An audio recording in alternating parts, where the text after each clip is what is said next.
વૃદ્ધ માતા પિતાને છોડીને અલગ રહેનારા સંતાને આ ત્રણ શાપ ભોગવવા જ પડે છે। મિત્રો, આ સંસારમાં જો કોઈ જીવતા જાગતા ઈશ્વર હોય તો તે આપણા માતા પિતા છે।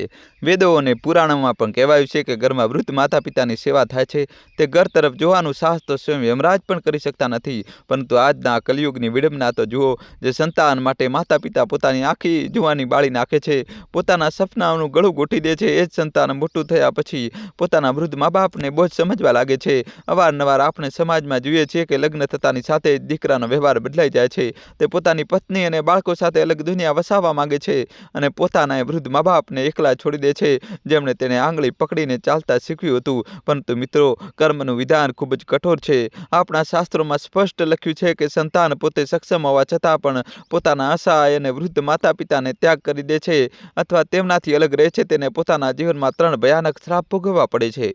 આ શ્રાપ કોઈ જાદુટોણા નથી, પરંતુ પ્રકૃતિનો ન્યાય છે, જો પાછો આવે જ છે। આજે હું તમને જણાવીશ કે 3 શ્રાપ કયા છે જે આવી સંતાનને જીવતા જીવ નર્કના દર્શન કરાવી દે છે। દોસ્તો, જલ્દીથી વિડીયો લાઇક કરી ચેનલ સબસ્ક્રાઇબ કરી દો।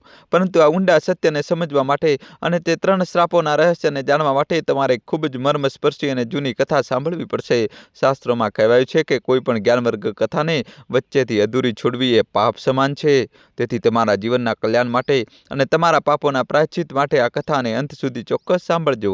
આ કથા તમારી આંખો ખોલી દેશે અને કદાચ તમારા જીવનની દિશા પણ બદલી નાખશે।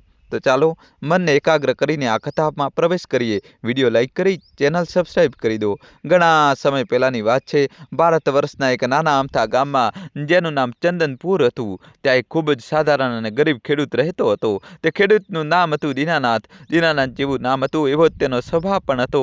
તે અત્યંત સરળ, સીધો અને ધર્મનું પાલન કરનારો વ્યક્તિ હતો। તેના ઘરમાં તેની પત્ની હતી, જેનું નામ સુલભા હતું। સુલભા એક ખૂબ જ પતિવ્રતા અને સંતોષી મહિલા હતી। બંને પતિ પત્નીના જીવનનું માત્ર એક જ લક્ષ્ય હતું અને તે હતું ધર્મના રસ્તા પર ચાલતા પોતાનું જીવન પસાર કરવું। તેમની પાસે ખેતીના નામે માત્ર એક નાનકડો જમીનનો ટુકડો હતો, જે બંજર તો નહોતો, પરંતુ તેમાંથી એટલી ઉપજ પણ નહોતી થતી કે આખા વર્ષનો ખર્ચ આરામથી નીકળી શકે। દીનાનાથ અને સુલભાનું જીવન સંઘર્ષોથી ભરેલું હતું। દીનાનાથ સૂરજ ઉગતા પહેલા જ પોતાના ખેતરે પહોંચી જતો। તેના પગમાં ના તો સારા જૂતા હતા અને ના તો શરીર પર પૂરા કપડાં। તપતા તડકામાં જ્યારે ધરતી તવા જેવી ગરમ થતી, ત્યારે પણ દીનાનાથ ઉગાડા પગે બળતી માટી પર હળ ચલાવતો રહેતો। તેના પગની એડીઓ ફાટી ગઈ હતી અને હથેળીઓમાંથી ફોલ્લા પડીને ચામડી સખત થઈ ગઈ હતી, પરંતુ તેના ચહેરા પર ક્યારેય ફરિયાદની એક લકીર પણ આવતી નહોતી। તે બસ એવું જ વિચારતો કે આ મહેનત તે પોતાના પરિવાર માટે કરી રહ્યો છે। ત્યાં ઘરે સુલભા પણ દિવસ રાત કામમાં વ્યસ્ત રહેતી હતી। ઘરનું કામ પતાવ્યા પછી તે બીજાના ખેતરોમાં મજૂરી કરવા પણ જતી હતી, જેથી ઘરમાં 2 ટંકની રોટલીની વ્યવસ્થા થઈ શકે। આ દંપતીના જીવનમાં બધું જ હતું, બસ એક જ ખામી હતી। લગ્નના ઘણા વર્ષો વીતી ગયા હોવા છતાં તેમના ઘરે કોઈ સંતાન નહોતું। ગામના લોકો જાત જાતની વાતો કરતા। કોઈ કહેતું કે આ તેમના પાછલા જન્મનું પાપ છે, તો કોઈ કહેતું કે તેમના કુળનો દીવો બુઝાઈ જશે। આ મેણા દીનાનાથ અને સુલભાના દિલને વીંધી નાખતા હતા। સુલભા દરરોજ પોતાના ઘરના નાના મંદિરમાં ભગવાન સામે રડતી અને એક જ પ્રાર્થના કરતી કે હે ઈશ્વર, અમને ભલે ધન દોલત ના આપે, પણ એક સંતાન આપી દે, જેથી અમારા મર્યા પછી કોઈ અમારું તર્પણ કરનાર હોય, કોઈ અમને મુખાગ્નિ આપનાર હોય। કહેવાય છે કે જો સાચા દિલથી અને આંસુઓ સાથે પ્રાર્થના કરવામાં આવે તો પથ્થરની મૂર્તિ પણ પીગળી જાય છે। દીનાનાથ અને સુલભાની તપસ્યા આખરે ફળી। લગ્નના 12 વર્ષ પછી તેમના ઘરે એક પુત્રનો જન્મ થયો। તે દિવસે દીનાનાથની ખુશીનો કોઈ પાર નહોતો। એવું લાગતું હતું જાણે તે ત્રણેય લોકની સંપત્તિ મળી ગઈ હોય। આખા ગામમાં તેને ગોળ વેચ્યો। ભલે તેના ઘરમાં પોતાને ખાવા માટે પૂરતું અનાજ નહોતું, પણ તેને દેવું કરીને પણ પોતાના દીકરાના જન્મનો ઉત્સવ મનાવ્યો। તેમણે ખૂબ જ પ્રેમથી પોતાના દીકરાનું નામ રાખ્યું સૂરજ। તેમને લાગતું હતું કે આ દીકરો તેમના ગડપણના અંધકારમાં જીવનમાં સૂરજ બનીને ઉજાસ લાવશે। સૂરજ બાળપણથી જ બહુ સુંદર અને ચંચળ હતો। દીનાનાથ અને સુલભા તેને જમીન પર પગ પણ મૂકવા દેતા નહોતા। દીનાનાથ જ્યારે ખેતરેથી થાકીને ઘરે આવતા, ત્યારે સૂરજનું એક સ્મિત જોઈને પોતાનો બધો થાક ભૂલી જતો। તે તેને ખોળામાં ઉઠાવી લેતો અને કલાકો સુધી તેની સાથે વાતો કરતો। સુલભા પોતે ભૂખી જતી, પણ સૂરજને ક્યારેય ભૂખ્યા નહોતી રાખતી। જો ઘરમાં દૂધ ઓછું હોય તો તે તેમાં પાણી ભેળવીને પોતે પી લેતી, પણ સૂરજને તો ઘટ દૂધ જ પીવડાવતી। તેઓ બંને પોતાની જરૂરિયાતો મારી રહ્યા હતા, જેથી તેમનો દીકરો કોઈ પણ વસ્તુ માટે ન તરસે। સમયનું પૈડું પોતાની ગતિએ ફરતું રહ્યું। સૂરજ ધીમે ધીમે મોટો થવા લાગ્યો। જેમ જેમ તે મોટો થતો ગયો, તેમ તેમ દીનાનાથના ખર્ચા પણ વધતા ગયા। દોસ્તો કહાની છેલ્લા સુધી જોજો અને વિડીયો લાઇક કરી ચેનલ સબસ્ક્રાઈબ કરી દો। ગામની સરકારી શાળામાં સૂરજનું ભણતર શરૂ થયું। તે ભણવામાં હોશિયાર હતો।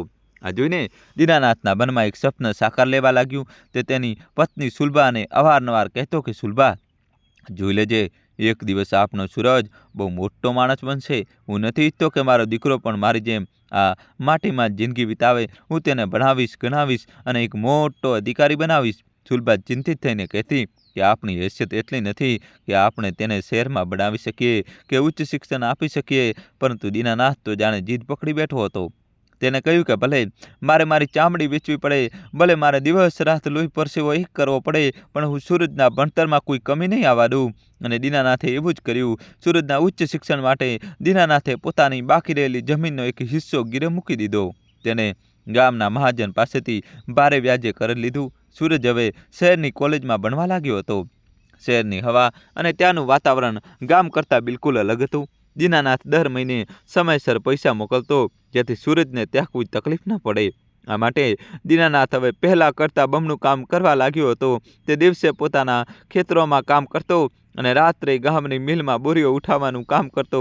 તેનું શરીર હવે જવાબ આપવા લાગ્યું હતું। કમર નમી ગઈ હતી, આંખો નીચે કાળા કુંડાળા પડી ગયા હતા અને તે સમય કરતાં પહેલાં જ વૃદ્ધ દેખાવા લાગ્યો હતો।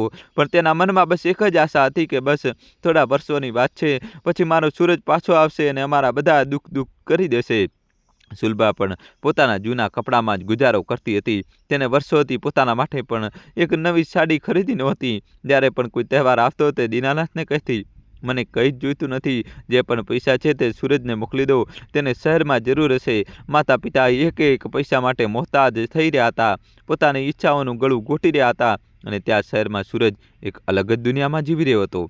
શહેરની ચકાચોંધે સૂરજને પોતાની તરફ ખેંચી લીધો હતો। ત્યાં તેના નવા મિત્રો બની ગયા હતા, જે અમીર ઘરના હતા। સૂરજને હવે પોતાના ગામ અને પોતાના ગરીબ માતા પિતા વિશે જણાવવામાં શરમ આવવા લાગી હતી। જ્યારે તેના મિત્રો તેને પૂછતા કે તમારા પિતાજી શું કરે છે, ત્યારે તે જૂઠું બોલી દેતો કે તેઓ એક મોટા જમીનદાર છે અને ખેતીવાડી સંભાળે છે। તેને જણાવતા અપમાન અનુભવાતું હતું કે તેના પિતા એક સાધારણ અને ગરીબ ખેડૂત છે, જે બીજાના ખેતરોમાં પણ કામ કરે છે। એથી જ સૂરજના સંસ્કારોમાં ઉધઈ લાગવાની શરૂઆત થઈ ગઈ હતી। પણ ગામમાં બેઠેલા તેના ભોળા મા બાપ આ વાતથી સાવ અજાણ હતા। થોડા વર્ષો પછી સૂરજનું ભણતર પૂરું થઈ ગયું। તેને શહેરની એક સારી કંપનીમાં નોકરી પણ મળી ગઈ। આ સમાચાર જ્યારે ગામમાં પહોંચ્યા ત્યારે દીનાનાથની છાતી ગર્વથી ફૂલી ગઈ। દોસ્તો કહાની છેલ્લા સુધી જોજો, નવો ટ્વિસ્ટ આવશે। વિડીયો લાઇક કરી દો। તેની આંખોમાંથી ખુશીના આંસુ વહેવા લાગ્યા। તે દોડીને આખા ગામમાં બધાને કહેવા લાગ્યો કે મારા દીકરાને શહેરના સાહેબની નોકરી મળી ગઈ છે, હવે અમારા ખરાબ દિવસો પૂરા। દીનાનાથને લાગ્યું કે હવે તેનો દીકરો તેને અને તેની માને શહેર લઈ જશે અને તેઓ આરામથી પોતાની બાકીની જિંદગી વિતાવશે। સૂરજ નોકરી લાગ્યા પછી પહેલી વાર કામ આવ્યો। તે હવે પૂરી રીતે બદલાઈ ગયો હતો। તેના પહેરવેશ અને વાત કરવાની રીત બધું જ શહેરી થઈ ગયું હતું। દીનાનાથ તેને ગળે લગાવવા માટે આગળ વધ્યો, પણ સૂરજે બહુ જ ઔપચારિક રીતે દૂરથી જ પ્રણામ કર્યા અને અંદર જતો રહ્યો। દીનાનાથને થોડું અજીબ લાગ્યું, પણ તેને વિચાર્યું કે કદાચ મુસાફરીનો થાક હશે। સુલભાએ તેના માટે તેનું મનપસંદ જમવાનું બનાવ્યું હતું, પણ સૂરજે જમવાનું જોતાં જ નાક ચડાવ્યું અને કહ્યું કે માં, આમાં તો બહુ વધારે તેલ અને મસાલો છે, હું આ બધું ન ખાઈ શકું। શહેરમાં અમે લોકો બાફેલું અને હલકું ખાવાનું ખાઈએ છીએ। સુલભાનું દિલ તૂટી ગયું। તે ખાવાનું તેને કેટલા અરમાનથી બનાવ્યું હતું। આ માટે તે પડોશમાંથી ઉધાર ઘી માંગીને લાવી હતી, પણ તેને પોતાના આંસુ પી લીધા અને ચૂપચાપ દીકરા માટે સાદું ખાવાનું બનાવવા જતી રહી। થોડા દિવસ ગામમાં રહ્યા પછી સૂરજે તેના માતા પિતાને જણાવ્યું કે તેને શહેરમાં લગ્ન કરવાનો નિર્ણય કરી લીધો છે। છોકરીનું નામ અંજલિ છે અને તે પણ તેની સાથે જ કામ કરે છે। આ સાંભળીને દીનાનાથ અને સુલભા થોડા હેરાન થયા। તેમને ઈચ્છા હતી કે તેઓ પોતાના દીકરાના લગ્ન પોતાની પસંદગીની અને પોતાના સમાજમાં કરે, ધામધૂમથી જાન લઈ જાય, પણ દીકરાની ખુશી આગળ તેમણે પોતાની ઈચ્છા દબાવી દીધી। દીનાનાથે કહ્યું કે બેટા, જો તું આમાં ખુશ હોય તો અમે પણ ખુશ છીએ, બસ અમને છોકરી સાથે મેળવી દે। લગ્ન બહુ સાદી રીતે શહેરમાં જ થયા। દીનાનાથ અને સુલભા જ્યારે લગ્ન શહેરમાં ગયા ત્યારે ત્યાંની જાકામજોળ જોઈને ફફડી ગયા। અંજલિ અને તેના પરિવારના સભ્યો બહુ જ આધુનિક વિચારોના હતા। લગ્નના સમારંભમાં દીનાનાથ અને સુલભા પોતાના દીકરાના લગ્નમાં મહેમાનોની જેમ ખૂણામાં બેસી રહ્યા। સૂરજ તેના મિત્રો અને નવા સંબંધીઓ સાથે વ્યસ્ત હતો। તેને એકવાર પણ તેના માતા પિતાને પોતાની પાસે બોલાવીને કોઈની સાથે ઓળખાણ કરાવવાની કોશિશ ન કરી। ઉલટું જ્યારે પણ કોઈ તેની તરફ જોતું ત્યારે તે નજર ફેરવી લેતો, જાણે તેને પોતાના ગામડિયા મા બાપને બતાવવામાં શરમ આવતી હોય. લગ્ન પછી સૂરજ અને અંજલિ પોતાની નવી જિંદગીમાં વ્યસ્ત થઈ ગયા. દીનાનાથ અને સુલભા પાછા ગામ આવી ગયા. ગામમાં લોકો પૂછવા લાગ્યા કે વહુ ક્યારે આવશે.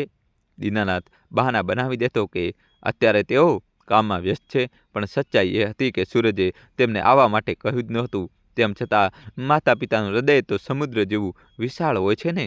તેઓ પોતાના દીકરાની ભૂલોને નજરઅંદાજ કરતા રહ્યા. લગભગ 1 વર્ષ પછી સૂરજ અને અંજલિ ગામ આવ્યા. આ વખતે તેમનું વલણ વધુ રૂખું હતું. અંજલિને ગામનું કાચું ઘર, છાણની ગંધ અને માખી મચ્છર બિલકુલ ગમતા નહોતા. તે સતત નાક પર રૂમાલ રાખી રહી હતી. તેને સુલભાના પગે લાગવાનું તો દૂર, ઠીકથી વાત પણ ન કરી. સૂરજ પણ હવે તેના પિતા પાસે બેસીને વાતો કરતો નહોતો, બલકે પોતાના ફોનમાં જ મગ્ન રહેતો હતો. એક દિવસ સાંજે જ્યારે દીનાનાથ ઓસરીમાં બેસીને હુક્કો પી રહ્યો હતો, ત્યારે સૂરજ તેની પાસે આવ્યો. દીનાનાથે ખુશ થઈને પૂછ્યું, બેટા, કામ કેવું ચાલે છે? શું તું ખુશ છે? સૂરજે કોઈ પણ ભૂમિકા વગર સીધી પોતાની વાત શરૂ કરી. તેને કહ્યું, પિતાજી, મારે તમારી સાથે કંઈક જરૂરી વાત કરવી છે. દીનાનાથે સ્નેહથી કહ્યું, હા બેટા, બોલ, શું વાત છે? તારે પૈસા જોઈએ છે? જો જોઈતા હોય તો હું મહાજન સાથે વાત કરી શકું છું. સૂરજે ચીડાઈને કહ્યું, ના પિતાજી, મારે તમારા પૈસા નથી જોઈતા. હું તો એ કહેવા આવ્યો છું કે હવે હું અને અંજલિ શહેરમાં એક મોટો ફ્લેટ ખરીદવા માંગીએ છીએ. ત્યાંની જિંદગી બહુ અલગ છે અને ખર્ચ પણ બહુ વધારે છે. અમે ઈચ્છીએ છીએ કે તમે અને મા પણ અમારી સાથે ત્યાં આવીને રહો. આ સાંભળીને દીનાનાથની આંખોમાં ચમક આવી ગઈ. તેને લાગ્યું કે તેનો દીકરો તેને પોતાની સાથે લઈ જવા માટે કહી રહ્યો છે. તેને ભાવુક થઈને કહ્યું, બેટા, અમારે બીજું શું જોઈએ? ગડપણમાં અમે તમારી પાસે રહીશું તો અમારી જિંદગી સુધરી જશે. પૌત્ર પૌત્રીઓ થશે તો તેમની સાથે રમીશું. આ તો બહુ સારી વાત છે. પણ સૂરજની પછીની વાતે દીનાનાથના સપના ચકનાચૂર કરી દીધા.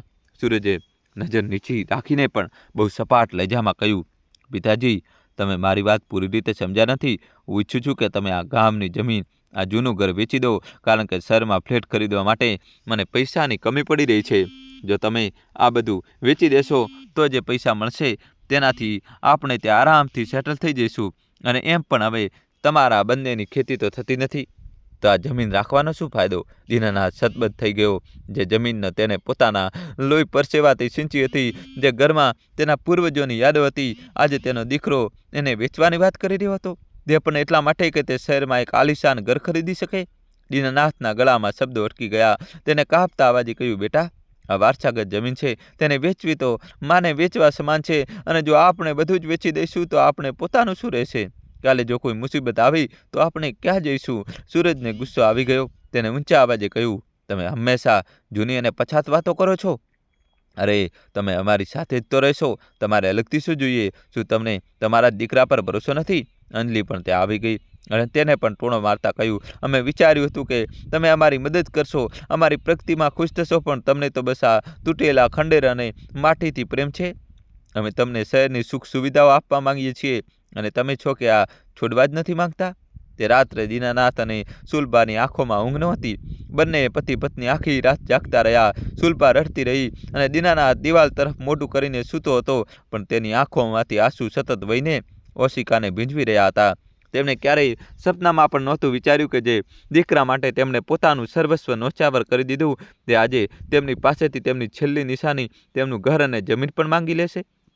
બીજી સવારે બારે હૈયે દીનાનાથે નિર્ણય લીધો. તેને વિચાર્યું કે કદાચ દીકરો સાચું કહી રહ્યો છે. હવે અમારાથી ખેતી થતી નથી. જો દીકરાના ભવિષ્ય માટે આ ઘર વેચવું પણ પડે તો કોઈ વાંધો નહીં. આખરે બધું તેનું જ છે. માતા પિતાનો પ્રેમ એકવાર ફરી જીતી ગયો અને તેમનું સ્વાભિમાન હારી ગયું. દીનાનાથે ગામના મહાજનને બોલાવ્યો અને સસ્તા ભાવે પોતાની જમીન અને તે પૂર્વજોનું ઘર વેચી દીધું. ગામના લોકો દીનાનાથને સમજાવતા રહ્યા કે દીનાનાથ, આ ભૂલ ના કર. ગડપણમાં પોતાની લાકડી બીજાના હાથમાં ના આપવી જોઈએ, ભલે તે પોતાનો દીકરો જ કેમ ન હોય. પણ દીનાનાથની આંખો પર પુત્રના મોહની પટ્ટીઓ બાંધેલી હતી. તેને કોઈનું સાંભળ્યું નહીં. બધા પૈસા લઈને તે સૂરજ અને અંજલિ સાથે શહેર ચાલ્યો ગયો. શહેરના તે નવો ફ્લેટ ખરેખર બહુ સુંદર હતો. 10મા માળે ચમકદાર ટાઇલ્સ, મોટા મોટા રૂમ અને દરેક પ્રકારની સુખ સુવિધા. સૂરજે એક નાનકડો રૂમ તેના માતા પિતાને આપ્યો. શરૂઆતમાં થોડા દિવસો તો ઠીક નીકળ્યા, પણ જેમ જેમ દિવસો વીતવા લાગ્યા તેમ તેમ અંજલિ અને સૂરજનો અસલી રંગ સામે આવવા લાગ્યો. દોસ્તો, કહાનીમાં હવે નવો ટ્વિસ્ટ આવશે. છેલ્લા સુધી જોજો. જલ્દીથી દોસ્તો વિડીયો લાઇક કરીને તમારા ભાઈ માટે ચેનલ સબસ્ક્રાઈબ કરી દો. સુલભાને ગામની આદત હતી તે સવારે વહેલા ઉઠી જતી અને પૂજા પાઠ કરતી. ઘંટડીના અવાજથી અંજલિની ઊંઘ ખરાબ થતી હતી. એક દિવસ અંજલિએ ગુસ્સામાં આવીને સુલભાને કહ્યું, માજી, તમારા પૂજા પાઠના ચક્કરમાં મારી ઊંઘ આરામ થઈ જાય છે. મહેરબાની કરીને તમે આ બધું સવારે વહેલા ન કરો, અને જો કરવું જ હોય તો અવાજ કર્યા વગર મનમાં કરો. સુલભા ડરી ગઈ. જે ભગવાનની કૃપાથી તેને આ પરિવાર મળ્યો હતો, આજે તે જ ભગવાનનું નામ લેવા પર તેના દીકરાના ઘરમાં પાબંદી લાગી રહી હતી. ધીમે ધીમે પાબંદીઓ વધવા લાગી. દીનાનાથને ઘરની બાલ્કનીમાં બેસવાની મનાઈ કરી દેવામાં આવી, કારણ કે અંજલિને લાગતું હતું કે જ્યારે તેના અમીર મિત્રો આવે છે ત્યારે એક વૃદ્ધ માણસને જૂના કપડામાં બેઠેલો જોઈ તેમની ઇજ્જત ઓછી થઈ જાય છે. દીનાનાથને સૂચના આપવામાં આવી કે જ્યારે પણ ઘરમાં મહેમાન આવે ત્યારે તે પોતાના રૂમની બહાર ન નીકળે. જમવા બાબતે પણ કકળાટ શરૂ થઈ ગયો. અંજલિ અવારનવાર રસોઈ બનાવીને ફ્રીજમાં મૂકી દેતી અને મિત્રો સાથે બહાર જતી રહેતી. વૃદ્ધ દીનાનાથ અને સુલભાને ઠંડુ અને વાસી ખાવાનું ખાવું પડતું. ઘણીવાર તો એવું બનતું કે અંજલિ ખાવાનું બનાવવાનું જ ભૂલી જતી અથવા જાણી જોઈને ન બનાવતી અને કહેતી કે આજે અમે બહાર ખાઈને આવીશું, તમે લોકો કંઈક બ્રેડ વગેરે ખાઈ લેજો. જેમના હાથના ફોલ્લા દીકરાનું પેટ ભરવા માટે પડ્યા હતા, આજે તે જ મા બાપ તે દીકરાના ઘરમાં દાણે દાણાના મોહતાજ થવા લાગ્યા હતા. દીનાનાથ, જે ક્યારેય પોતાના ઘરનો માલિક હતો, હવે કેદીની જેમ જીવન જીવી રહ્યો હતો. તે બંધ રૂમમાં તેનો દમ ઘૂંટાતો હતો. તે પોતાના દીકરા સાથે વાત કરવા માટે તરસતો હતો. સૂરજ સવારે ઓફિસે જતો અને રાત્રે મોડો આવતો. જો ક્યારેય દીનાનાથ તેની પાસે જઈને બેસવાની કોશિશ કરતો તો સૂરજ ખીજાઈને કહેતો, પિતાજી, હું દિવસ પર કામ કરીને થાકીને આવ્યો છું, મને થોડો આરામ કરવા દો. તમારી પાસે તો આખો દિવસ ખાલી હોય છે, પણ મારી પાસે સમય નથી. આ શબ્દો દીનાનાથના દિલના તીરની જેમ ખૂંચતા હતા. તે ચૂપચાપ પોતાના રૂમમાં પાછો આવી જતો અને સુલભા પાસે પોતાની પીડા વ્યક્ત કરતો. સુલભા પણ તેને આશ્વાસન આપતી, પણ અંદરથી તે પણ તૂટી ગઈ. તે અવારનવાર વિચારતી કે શું આ દિવસ જોવા માટે અમે આટલી માનતાઓ માની હતી? શું આજ તે સૂરજ છે જે અમારા જીવનમાં ઉજાસ લાવવાનો હતો? પછી એક દિવસ એવી ઘટના ઘટી જેને બધું જ બદલી નાખ્યું. ઘરમાં અંજલિના પિયરના લોકો આવવાના હતા. અંજલિએ સવારે જ સૂરજને કહી દીધું હતું કે જો મારા મમ્મી પપ્પા આવી રહ્યા છે, હું નથી ઈચ્છતી કે તારા માતા પિતા તેમની સામે પોતાની ગરીબીનું રડન રડે કે પોતાની જૂની વાતો કરે. સારું રહેશે કે તું તેમને સમજાવી દે. સૂરજ તેના માતા પિતાના રૂમમાં ગયો. દીનાનાથ અને સુલભા આશાભરી નજરે તેની સામે જોઈ રહ્યા હતા. તેમને લાગ્યું કદાચ દીકરો થોડીવાર તેમની પાસે બેસશે, પણ સૂરજે જે કહ્યું તેણે તેમના પગ નીચેની જમીન સરકાવી દીધી. સૂરજે ખિસ્સામાંથી થોડા પૈસા કાઢ્યા અને દીનાનાથના હાથમાં મૂકતા કહ્યું, પિતાજી, આજે ઘરમાં કેટલાક મહેમાન આવી રહ્યા છે. ઘરમાં જગ્યા ઓછી છે અને તમને પણ એ ગુંગળામણ થતી હશે, એટલે તમે અને માં આજે દિવસભર માટે પાસેના પાર્કમાં કે મંદિરમાં જતા રહો. સાંજે જ્યારે મહેમાન જતા રહેશે ત્યારે પાછા આવી જજો. અને હા, આ થોડા પૈસા છે, બહાર જઈ કંઈક ખાઈ લેજો. દોસ્તો, કહાની છેલ્લા સુધી જોજો અને વિડીયો લાઇક કરી ચેનલ સબસ્ક્રાઈબ કરી દો.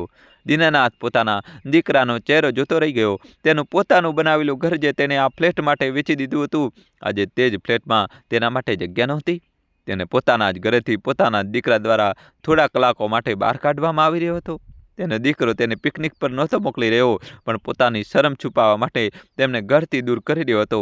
દીનાનાથની વૃદ્ધ આંખોમાં પાણી આવી ગયું, પણ તેને એક શબ્દ પણ ન કહ્યો. તેને કાંપતા હાથે પોતાની લાકડી ઉઠાવી અને સુલભાનો હાથ પકડીને કહ્યું, ચાલ સુલભા, લાગે છે આજે આ ઘરના દરવાજા આપણા માટે નાના પડી ગયા છે.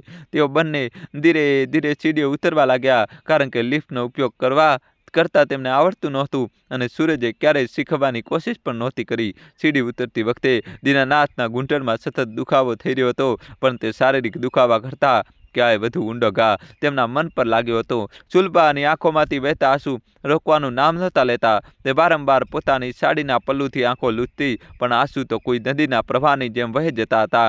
જે દીકરા માટે તેમણે પોતાની પૂરી જિંદગી હોમી દીધી, આજે તે જ દીકરાએ તેમને ઘર વગરના કરી દીધા હતા. ભલે થોડા કલાકો માટે જ હોય, પણ આ અપમાન કોઈ મૃત્યુદંડથી ઓછું નહોતું. સોસાયટીના ગેટ પર તેના ચોકીદારે તેમને આ હાલતમાં જતા જોયા તો તેને પણ નજર ફેરવી લીધી. કદાચ તેને પણ અંદાજો આવી ગયો હતો કે આ આલિશાન ઇમારતના બંધ દરવાજા પાછળ શું ચાલી રહ્યું છે. દીનાનાથ અને સુલભા રસ્તા પર આવી ગયા. બપોરનો સમય હતો અને સૂરજ બરાબર તપી રહ્યો હતો. શહેરના ધગમગતા ડામરના રસ્તા પરથી આગ નીકળી રહી હતી. સુલભા જે હવે વૃદ્ધ અને નબળી થઈ ગઈ હતી, તડકાને કારણે ચક્કર ખાવા લાગી. દીનાનાથે તેનો હાથ મજબૂતીથી પકડ્યો અને પાસે જ એક ઝાડના છાયે ઓટલા પર બેસાડી દીધી. બંને પતિ પત્ની ત્યાં ચૂપચાપ બેસી રહ્યા. તેમની પાસે કહેવા માટે હવે શબ્દ નહોતા બચ્યા. થોડીવાર પછી દીનાનાથની નજર સામે એક પાર્ક પર પડી. તેણે વિચાર્યું કે એ રસ્તા કિનારે બેસવા કરતાં તો સારું છે કે પાર્કમાં જઈને બેસીએ. તેઓ બંને ઉઠીને તે પાર્કમાં ગયા અને એક લોખંડની બેન્ચ પર બેસી ગયા. પાર્કમાં કેટલાક બાળકો રમી રહ્યા હતા અને તેમના દાદા દાદી તેમને હિંચકા ખવડાવી રહ્યા હતા. દોસ્તો, કહાની છેલ્લા સુધી જોજો. કહાનીમાં હવે જબરજસ્ત ટ્વિસ્ટ આવશે. વિડીયો લાઇક કરીને જલ્દીથી ચેનલ સબસ્ક્રાઇબ કરી દો. આ દ્રશ્ય જોઈને દીનાનાથના દિલમાં એક કસક ઉઠી. તેને યાદ આવ્યું કે કેવી રીતે તે બાળપણમાં સૂરજને પોતાના ખભા પર બેસાડી આખા ગામમાં ફેરવતો હતો. સૂરજનું એક હાસ્ય સાંભળવા માટે તે ઘોડો બની જતો હતો. સમય વીતતો ગયો. બપોર ઢળવા લાગી હતી અને હવે પેટમાં ભૂખની આગ પણ સળવળવા લાગી હતી. સવારથી બંને કંઈ ખાધું ન હતું. સૂરજે જે પૈસા આપ્યા હતા તે દીનાનાથની મુઠ્ઠીમાં હજુ પણ દબાયેલા હતા. તે નોટો જોઈને દીનાનાથને એવું લાગતું હતું જાણે તે કોઈ ભીખના પૈસા હોય, પણ સુલભાની હાલત તેનાથી જોવાતી નહોતી. તેને ડાયાબિટીસની બીમારી હતી અને ખાલી પેટે રહેવું તેના માટે ખતરનાક હોઈ શકે છે. દીનાનાથે ભારે હૈયતે પૈસા તરફ જોયું અને સામે લારી પર વેચતા કેટલાક ફળ ખરીદી લાવ્યો. બંને જેમ તેમ ફળ ખાધા અને પાસેના નળમાંથી પાણી પીધું. જે પિતાએ પોતાના દીકરાને આજીવન પોતાની થાળીનો હિસ્સો ખવડાવ્યો, આજે તે પિતા તે જ દીકરાના આપેલા થોડા રૂપિયાથી પોતાની ભૂખ મટાડવા મજબૂર હતો. સાંજ થવા લાગી હતી પણ તેમને ઘરે જવાની હિંમત નહોતી થતી. તેમને ડર હતો કે ક્યાંક મહેમાન હજુ પણ બેઠા ન હોય. જો તેઓ સમય પહેલાં પહોંચી જશે તો સૂરજ અને અંજલિ નારાજ થઈ જશે. એટલે તેઓ અંધારું થવા સુધી તે પાર્કમાં મચ્છરો વચ્ચે બેસી રહ્યા. જ્યારે રાતનું અંધારું ઘેરાયું અને રસ્તા પર ગાડીઓ ઓછી થઈ ત્યારે દીનાનાથે સુલભાને કહ્યું કે ચાલ. હવે કદાચ તેઓ ચાલ્યા ગયા હશે. બંને ધીરે ધીરે ચાલતા પાછા તે ઇમારત સુધી પહોંચ્યા. જ્યારે તેમણે પોતાના ફ્લેટની ઘંટડી વગાડી ત્યારે ઘણી વાર સુધી કોઈએ દરવાજો ખોલ્યો નહીં. થોડી વાર પછી સૂરજે દરવાજો ખોલ્યો. તેના ચહેરા પર થાક અને ચીડ સાફ દેખાઈ રહી હતી. તેણે ખસીને તેમને અંદર આવવાનો રસ્તો આપ્યો પણ મોઢેથી એક શબ્દ પણ ના બોલ્યો. ઘરની અંદરનો નજારો અજીબ હતો. ડ્રોઈંગ રૂમમાં બધી બાજુ એઠી પ્લેટો અને ગ્લાસ વિખરાયેલા પડ્યા હતા. અંજલિ સોફા પર પગ ફેલાવીને બેઠી હતી અને ટીવી જોઈ રહી હતી. સાસુ સસરાને અંદર આવતા જોઈને તેને ન તો ઊભા થવાની તસ્દી લીધી કે ન તો પાણી માટે પૂછ્યું. દીનાનાથ અને સુલભા ચૂપચાપ પોતાના રૂમ તરફ વધવા લાગ્યા. ત્યારે અંજલિનો તીખો અવાજ ગુંજ્યો. તેને સૂરજને કહ્યું, સૂરજ, આમને કહો કે પહેલાં પોતાના ચપ્પલ બૂટ બહાર ઉતારે અને પગ ધોઈને અંદર આવે. આખો દિવસ બહાર ક્યાંક ક્યાંક ફર્યા હશે. બધી ગંદકી ઘરમાં લઈને આવશે. દીનાનાથ ત્યાં જ થીજી ગયો. આ એ જ ઘર હતું જેને ખરીદવા માટે તેને પોતાની વારસાગત જમીન વેચી દીધી હતી અને આજે તેને જે ગંદકીનું કારણ બતાવવામાં આવી રહ્યું હતું. તેમણે ચૂપચાપ બાથરૂમમાં જઈને પગ ધોયા અને પોતાના રૂમમાં ચાલ્યા ગયા. તેમને આશા હતી કે કદાચ કોઈ રાત્રિના ભોજન માટે બોલાવશે, પરંતુ ઘણી વાર થઈ ગઈ, કોઈ આવ્યું નહીં. ભૂખ અને થાકથી સુલભાની હાલત ખરાબ થઈ રહી હતી. દોસ્તો, કહાની છેલ્લા સુધી જોજો અને વિડીયો લાઇક કરી ચેનલ સબસ્ક્રાઇબ કરી દો. હિંમત કરીને દીનાનાથ રસોડામાં ગયા. ત્યાં સિંકમાં વાસણોનો ઢગલો હતો અને સ્લેબ પર થોડું બચેલું ખાવાનું ખુલ્લું પડ્યું હતું. તેમણે જોયું કે કડાઈમાં થોડું શાક બચ્યું હતું અને 2-3 ઠંડી રોટલીઓ હતી. તેમને સમજાઈ ગયું કે આજના નસીબમાં આ જ છે. તે એ જ પ્લેટો લઈને રૂમમાં આવી ગયા. બંને પતિ પત્નીએ ઠંડુ અને બચેલું ખાવાનું અડધું અડધું વેચીને ખાધું. ખાતી વખતે બંનેની આંખોમાંથી આંસુ ટપકીને એ ખાવામાં ભળી રહ્યા હતા. કદાચ તે દિવસે કોળિયાનો સ્વાદ દુનિયાનો સૌથી કડવા ઝેર જેવો હતો.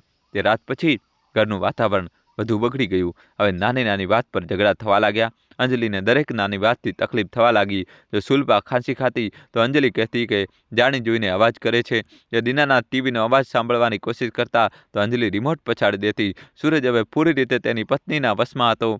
તે પોતાના માતા પિતા સામે જોતો પણ નહોતો. તે બસ એ જ વિચારતો હતો કે કેવી રીતે આ મુસીબતમાંથી છુટકારો મેળવવો.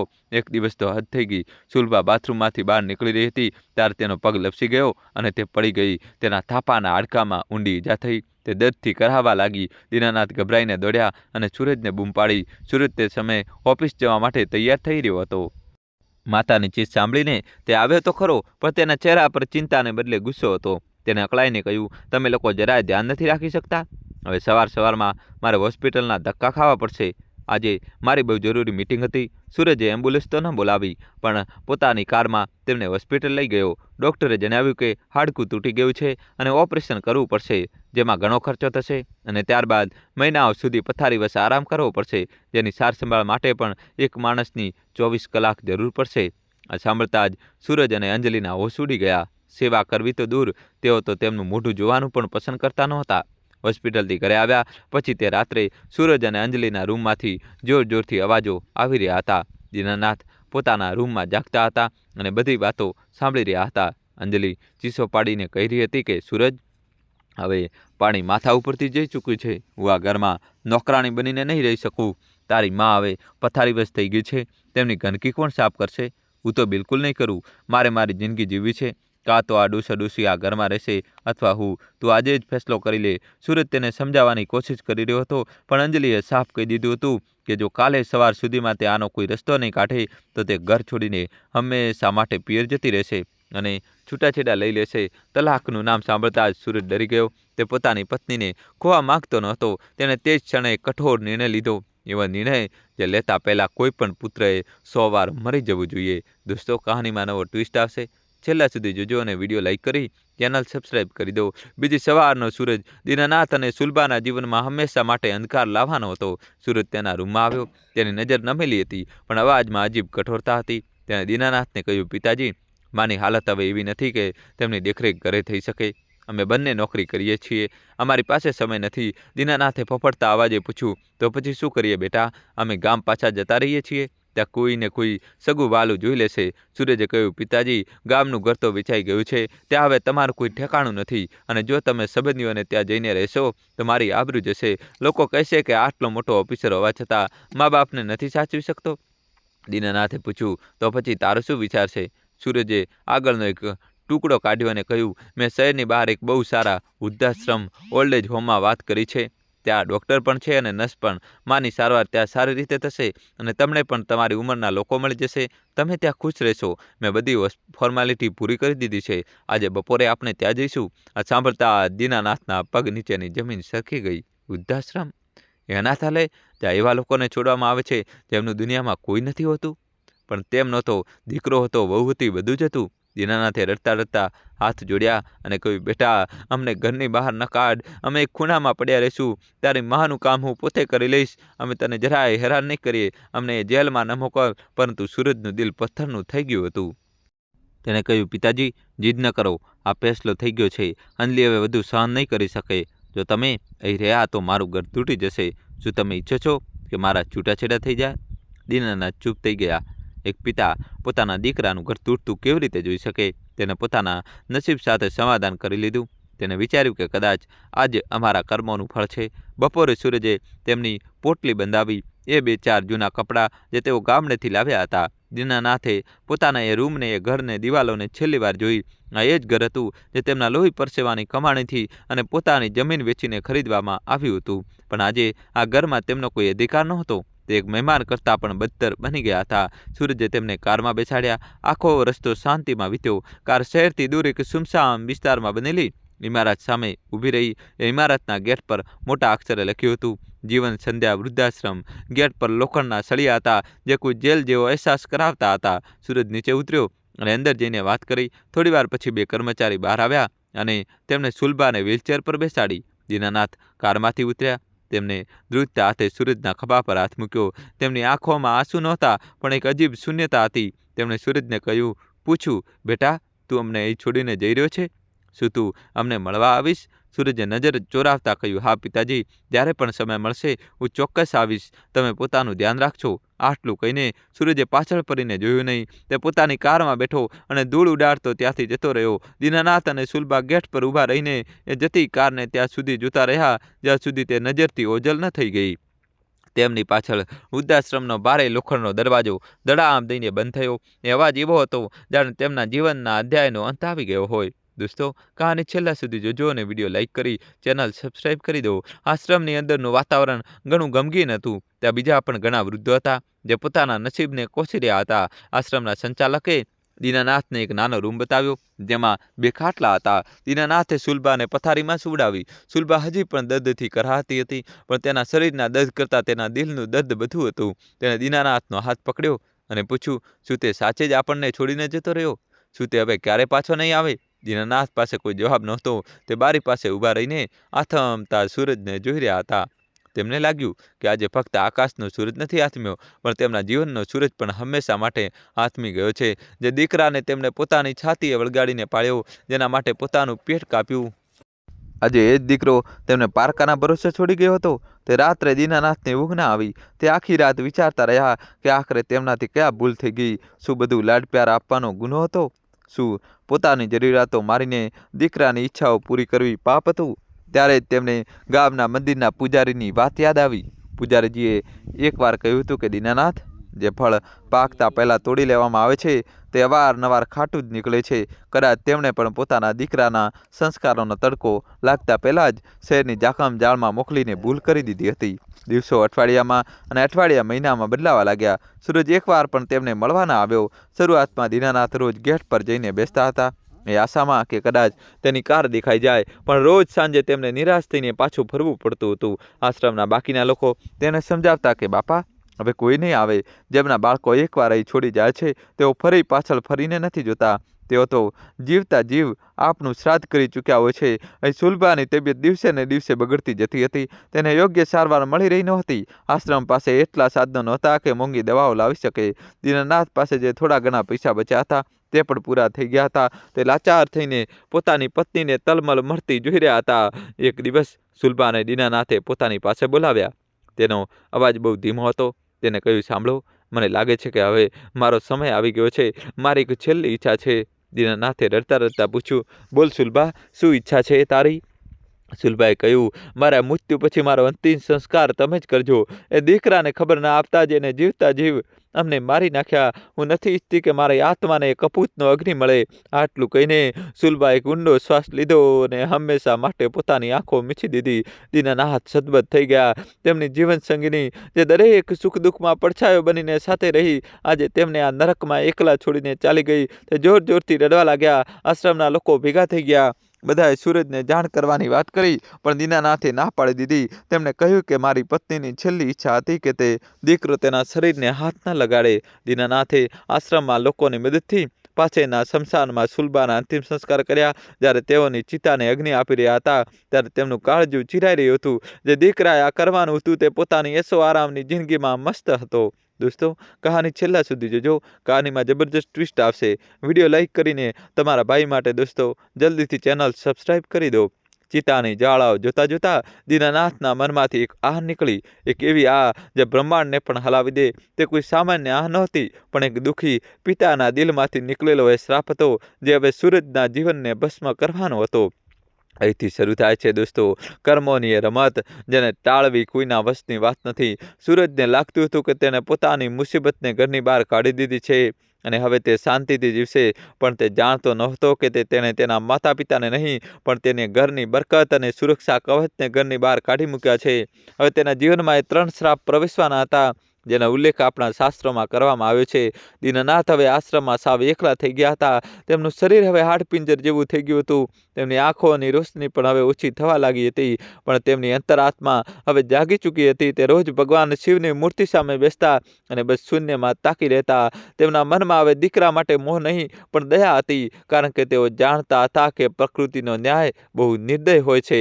તેમણે જોયું હતું કે ગામમાં બાવળ વાવનારાને ક્યારેય કેરી નથી મળતી.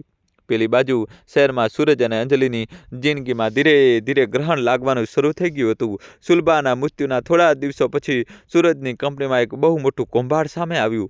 સૂરજ જે ફાઇલો પર જોયા વગર સહી કરી દેતો હતો અને પોતાના કામમાં બેદરકારી રાખવા લાગ્યો હતો, આ કૌભાંડમાં ખરાબ રીતે ફસાઈ ગયો. પોલીસ કેસ થયો અને તેની એ આલિશાન નોકરી, જેના પર તેને આટલું અભિમાન હતું, એક ઝટકે જતી રહી. આ તો બસ શરૂઆત હતી.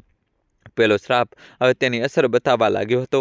શાસ્ત્રોમાં કહેવાય છે કે માતૃદેવો ભવ, પિતૃદેવો ભવ. જેને આ જીવતા દેવતાઓનું અપમાન કર્યું તેના જીવનમાંથી સુખ અને સમૃદ્ધિ પાણીની જેમ વહી જાય છે. સૂરજ હજી પોતાની નોકરી જવાના ગમમાંથી બહાર આવ્યો ન હતો ત્યાં તેના ઘરમાં એક બીજી મુસીબતે દસ્તક દીધી. તેનો પોતાનો દીકરો, જે હવે 5 વર્ષનો થઈ ગયો હતો, અચાનક એક અજીબ બીમારીનો શિકાર બની ગયો. ડોક્ટરો પણ સમજી શકતા નહોતા કે તેને શું થયું છે. અંજલિ, જે કાલ સુધી પોતાના સાસુ સસરાને બોજ સમજતી હતી, હવે પોતાના દીકરાને લઈને દર ભટકી રહી હતી. ઘરમાં પૈસાની તંગી શરૂ થઈ ગઈ. બેંકના હપ્તા બાકી રહેવા લાગ્યા. જે ફ્લેટ માટે સૂરજે પિતાનું ઘર વેચાવ્યું હતું, હવે બેંકવાળાએ ફ્લેટ હરાજી કરવાની નોટિસ મોકલવા લાગ્યા હતા. ઘરમાં રોજ કલેશ થવા લાગ્યો. અંજલિ સૂરજને કોસતી કે તે કંઈ બચાવી નહીં, અને સૂરજ અંજલિને જવાબદાર ઠેરવતો કે તારા કહેવા પર મેં મા બાપને કાઢી મૂક્યા. કદાચ આ તેમની જ બદદુઆ છે, પણ અસલી બરબાદી તો હજી બાકી હતી. દીનાનાથની આહ અને સુલભાના આંસુઓએ મળીને એક એવું તોફાન ઊભું કર્યું જે સૂરજની આખી દુનિયાને તરકમલાની જેમ ઉડાવી દેવાનું હતું. મિત્રો, હવે ધ્યાનથી સાંભળજો કે 3 સાપ કયા છે જે હવે એક પછી એક સૂરજની સામે આવવાના હતા અને તેને તેની ઓકાત યાદ અપાવવાના હતા. મિત્રો, સૌથી પહેલા શ્રાપ જે સૂરજના જીવનમાં ફળ્યો તે હતો દરિદ્રતા, એટલે કે ભીષણ ગરીબીનું આગમન. શાસ્ત્રોમાં કહેવાય છે કે પિતા ધર્મ છે અને માતા પૃથ્વી છે. જ્યારે કોઈ ઘરથી ધર્મ અને પૃથ્વી બંને રિસાઈ જાય છે ત્યારે ત્યાં લક્ષ્મી એક ક્ષણ પણ ટકતી નથી. સૂરજની નોકરી ગયા પછી જાણે તેના ઘર પર મુસીબતોનો પહાડ તૂટી પડ્યો. જે કંપની માટે તેણે દિવસ રાત એક કરી દીધા હતા, જે કામ માટે તેને પોતાની બીમાર માતાને નજરઅંદાજ કરી હતી, એ જ કંપનીએ તેને દૂધમાંથી માખી કાઢે તેમ કાઢી ફેંક્યો હતો. ઘરમાં જમાપુંજીના નામે કંઈ બચી ન હતું, કારણ કે સૂરજ અને અંજલિએ પોતાની શાન બતાવવામાં મોંઘા કપડાં અને ગાડીઓમાં બધો પૈસો પાણીની જેમ વહાવી દીધો હતો. બેંકના હપ્તા ન ભરી શકવાને કારણે એક દિવસ બેંકના અધિકારીઓ પોલીસ સાથે તેમના ફ્લેટ પર આવી પહોંચ્યા. આ એ જ ફ્લેટ હતો જેના માટે સૂરજે પિતાની પુશ્તેની જમીન વેચી હતી. દોસ્તો, જલ્દીથી વિડીયો લાઈક કરી ચેનલ સબસ્ક્રાઈબ કરી દો. અધિકારીઓએ કોઈ પણ દયા વગર ઘરનો બધો સામાન બહાર ફેંકવાનું શરૂ કરી દીધું. અંજલિ ચીસો પાડતી રહી, સૂરજ કરકરતો રહ્યો, પણ કાયદાના હાથ બહુ લાંબા અને કઠોર હોય છે. જે સમાજમાં પોતાની નાક ઊંચી રાખવા માટે સૂરજે પોતાના મા બાપને ઘરની બહાર કાઢી મૂક્યા હતા, આજે એ જ સમાજની સામે તેનો તમાશો બની રહ્યો હતો. પડોશીઓ જેમને સૂરજ ક્યારેય હીન દ્રષ્ટિથી જોતો હતો, આજે પોતાની બાલ્કનીમાંથી જોઈ રહ્યા હતા અને અંદરો અંદર વાતો કરી રહ્યા હતા. કોઈની આંખોમાં સહાનુભૂતિ નહોતી, પણ બધા એ જ કહી રહ્યા હતા કે જેવું કરશો તેવું ભરશો. સાંજ સુધીમાં સૂરજ અને અંજલિ રસ્તા પર આવીને તેમનું મોંઘું ફર્નિચર, અંજલિની સાડીઓ, સૂરજના સૂટ બધું જ ધૂળમાં મળી ગયું હતું. હવે તેમની પાસે શહેરની એક ગંદી અને સાંકડી વસ્તીમાં ભાડાનો એક નાનકડો રૂમ લેવા સિવાય બીજો કોઈ રસ્તો બચ્યો નહોતો. આ રૂમ એટલો નાનો હતો કે તેના પગ ફેલાવવાની પણ જગ્યા નહોતી. છત પરથી પાણી ટપકતું હતું અને દિવાલો પર ભેજ હતો. આ જગ્યા પેલા નોકરોના ક્વાર્ટર કરતાં પણ ખરાબ હતી, જેમાં ક્યારેય તેમને દીનાનાથને રહેવા માટે મજબૂર કર્યા હતા. નિયતિનું ચક્ર તો જુઓ. એ દીકરે પોતાના મા બાપની ખુલ્લી હવામાં શ્વાસ લેવા દેવા માંગતો નહોતો. આજે તે પોતે જ ગંદી ગટરો વચ્ચે શ્વાસ લેવા મજબૂર હતો. અહીંથી શરૂ થયો હતો બીજો શ્રાપ, જેને કહેવાય છે કલહ અને અપમાન. જ્યારે ગરીબી દરવાજાથી અંદર આવે છે ત્યારે પ્રેમ બારીમાંથી બહાર કૂદી જાય છે. સૂરજ અને અંજલિ વચ્ચે હવે અવારનવાર ઝઘડા થવા લાગ્યા. અંજલિ જે ગઈકાલ સુધી સૂરજની હામાં હા મિલાવતી હતી, હવે તેને દરેક વાત પર મેણા મારતી. તે કહેતી કે મેં તારી સાથે લગ્ન કરીને મારી જિંદગી બરબાદ કરી નાખી, તું સાવ નકામો છે. તે ના તો તારા બાપની ઇજ્જત કરી કે ના તારી પત્ની અને બાળકને સંભાળી શક્યો. જ્યારે સૂરજ જવાબ આપતો ત્યારે વાત હાથાપાઈ સુધી પહોંચી જતી. તે નાના રૂમમાં રોજ વાસણો તૂટવાનો અને ચીસો પાડવાનો અવાજ આવતો. તેમનો 5 વર્ષનો દીકરો રાહુલ ખૂણામાં ડરીને બેસી રહેતો. આ ઝઘડા જોઈને તે માનસિક રીતે બીમાર થવા લાગ્યો હતો. પણ સૌથી ભયાનક વાત એ હતી કે રાહુલ હવે તેના માતા પિતાના વર્તનને શીખવા લાગ્યો હતો.